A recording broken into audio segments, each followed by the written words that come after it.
পঞ্চায়েত অফিসে মদ্যপ অবস্থায় বেহুঁশ তৃণমূলের প্রধান। ছাতনার ঝুঁঝকা গ্রাম পঞ্চায়েতে চাঞ্চল্য। ছাতনা বিধানসভার অন্তর্গত ঝুঁঝকা গ্রাম পঞ্চায়েতের প্রধান রামেশ্বর হিমরামকে তার অফিসে মদ্যপ অবস্থায় বেহুঁশ হয়ে পড়ে থাকতে দেখা যাওয়ায় এলাকা জুড়ে ব্যাপক চাঞ্চল্য তৈরি হয়েছে। স্থানীয় সূত্রে জানা গিয়েছে, কয়েকজন বাসিন্দা পঞ্চায়েত সংক্রান্ত কিছু কাজের বিষয়ে প্রধানের সঙ্গে দেখা করতে অফিসে যান। সেই সময় তারা প্রধানকে অফিসের মধ্যেই বেহুঁশ অবস্থায় পড়ে থাকতে দেখেন। ঘটনাটি দ্রুত এলাকায় ছড়িয়ে পড়লে কৌতূহলী মানুষের ভিড় জমে যায়। ঘটনাকে কেন্দ্র করে নানান প্রশ্ন উঠতে শুরু করেছে। একজন জনপ্রতিনিধির এই ধরনের অবস্থায় অফিসে উপস্থিত থাকা নিয়ে স্থানীয় মহলে সমালোচনার ঝড় উঠেছে। তবে ঘটনার বিষয়ে প্রধানের কোনো প্রতিক্রিয়া এখনো পাওয়া যায়নি। উল্লেখ্য, রামেশ্বর হিমরাম তৃণমূলের প্রধান বলেই জানা গিয়েছে। ঘটনাকে ঘিরে রাজনৈতিক মহলেও জোর আলোচনা শুরু হয়েছে। আপনি কি নেশা করেছেন নাকি? নেশা করেছেন?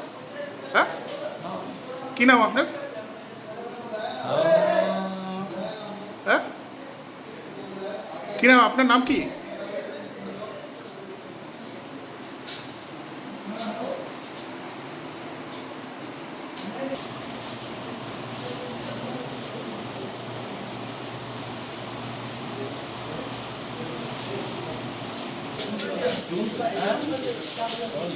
বাড়িতে পৌঁছাতে পারবেন? ব্যাপার আপনি আছেন তো?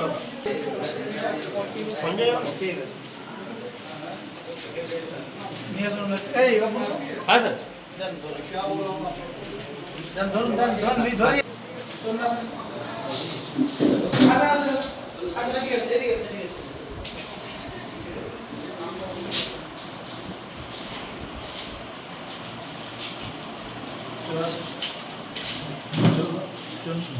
চলুন।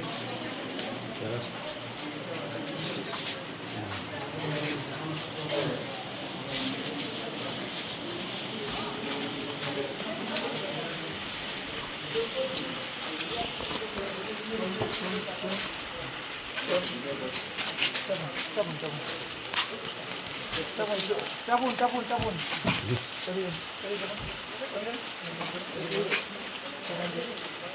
বাড়িতে পর্যন্ত চাপতে পারছি। সব বলতে পারি, জয় শ্রীরাম বলে সব বলতে পারি। সব গাড়ি ঠিক আছে, ওটাকে বলে দিন। কোথায় পৌঁছাবেন স্যার? বাড়িতে দিয়ে আসবেন নাকি যান হসপিটাল নিয়ে যাবেন? যান স্যার, যান।